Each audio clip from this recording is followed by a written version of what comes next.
Jadi yang pertama, arti mengasihi Tuhan berarti kita mengasihi Tuhan lebih daripada segala sesuatu yang ada di dunia ini.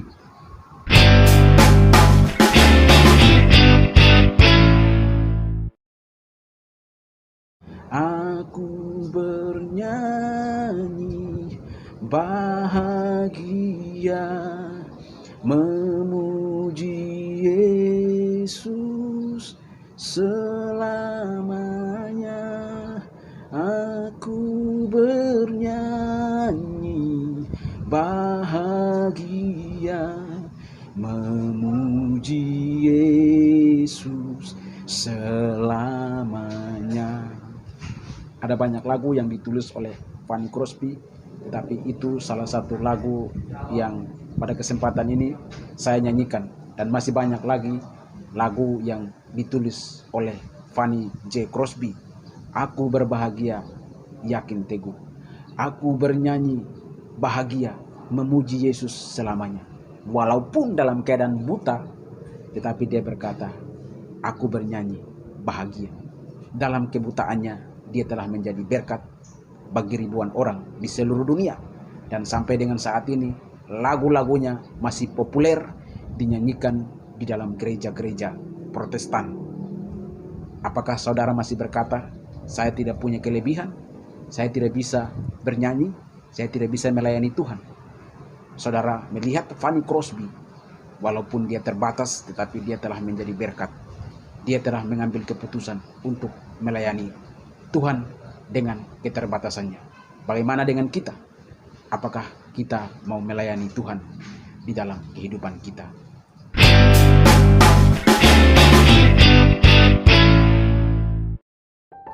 Dan yang kedua, mari kita melihat ayatnya yang ke-16. Kata Yesus pula kepadanya untuk kedua kalinya, Simon anak Yohanes, apakah engkau mengasihi aku?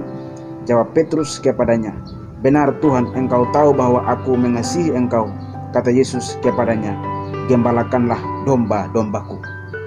Arti mengasihi Tuhan yang kedua adalah kita harus melayani Tuhan. Kalau Anda berkata Anda mengasihi Tuhan, maka Anda harus melayani Tuhan dimanapun Tuhan tempatkan Anda. Di dalam konteks ini, Yesus berkata kepada Simon Petrus, gembalakanlah domba-dombaku.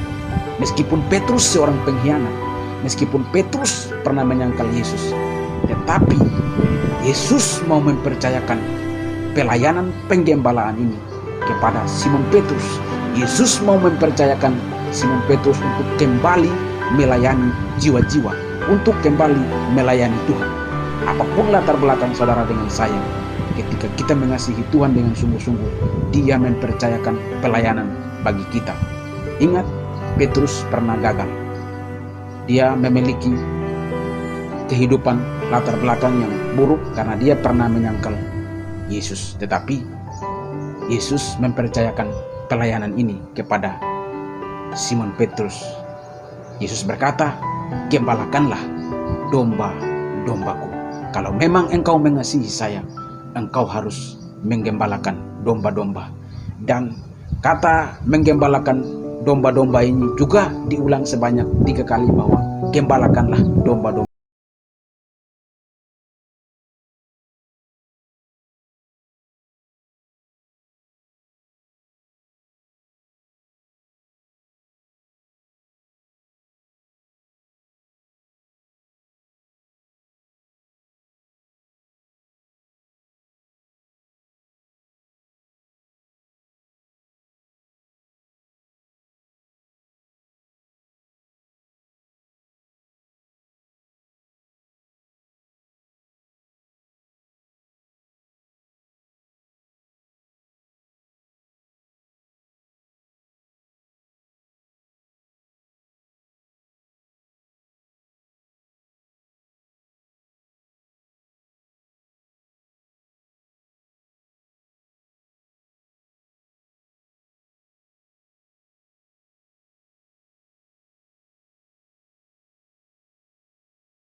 Tuhan, maka Tuhan akan memampukan kita untuk melayani Dia. Ada satu tokoh penting di dalam perjalanan gereja Protestan. Tokoh tersebut adalah bernama Fanny Crosby. Dia hidup di dalam keterbatasan. Ketika ibunya melahirkan dia, kurang lebih berusia 3 minggu, dia memiliki penyakit di bagian matanya. Dan ketika orang tuanya membawa ke dukun, jadi orang tuanya membawa untuk matanya mau diobati.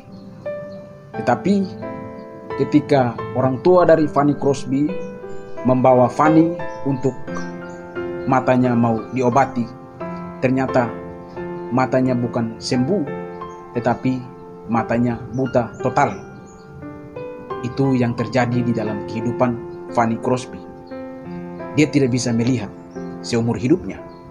Tetapi Anda bisa bayangkan, dia bisa menulis kurang lebih 8.000-an lagu, 8.000 sampai 9.000-an lagu yang dia tulis khususnya di dalam gereja-gereja Protestan. Dan salah satu lagunya adalah Ku berbahagia, yakin teguh, Yesus abadi kepunyaanku, aku warisnya, ku ditebus, ciptaan baru, Roh Kudus. Aku bernyanyi bahagia, memuji Yesus selamanya. Aku bernyanyi bahagia, memuji Yesus selamanya. Ada banyak lagu yang ditulis oleh Fanny Crosby, tetapi itu salah satu lagu yang pada kesempatan ini saya nyanyikan. Dan masih banyak lagi lagu yang ditulis oleh Fanny J. Crosby. Aku berbahagia, yakin teguh. Aku bernyanyi bahagia, memuji Yesus selamanya. Walaupun dalam keadaan buta, tetapi dia berkata, aku bernyanyi bahagia. Tentunya dalam kebutaannya dia telah menjadi berkat bagi ribuan orang di seluruh dunia. Dan sampai dengan saat ini lagu-lagunya masih populer dinyanyikan di dalam gereja-gereja Protestan. Apakah saudara masih berkata, saya tidak punya kelebihan, saya tidak bisa bernyanyi, saya tidak bisa melayani Tuhan? Saudara melihat Fanny Crosby, walaupun dia terbatas, tetapi dia telah menjadi berkat. Dia telah mengambil keputusan untuk melayani Tuhan dengan keterbatasannya. Bagaimana dengan kita? Apakah kita mau melayani Tuhan di dalam kehidupan kita? Tentunya kita harus melayani Tuhan kalau kita berkata kita mengasihi Tuhan. Itu yang kedua.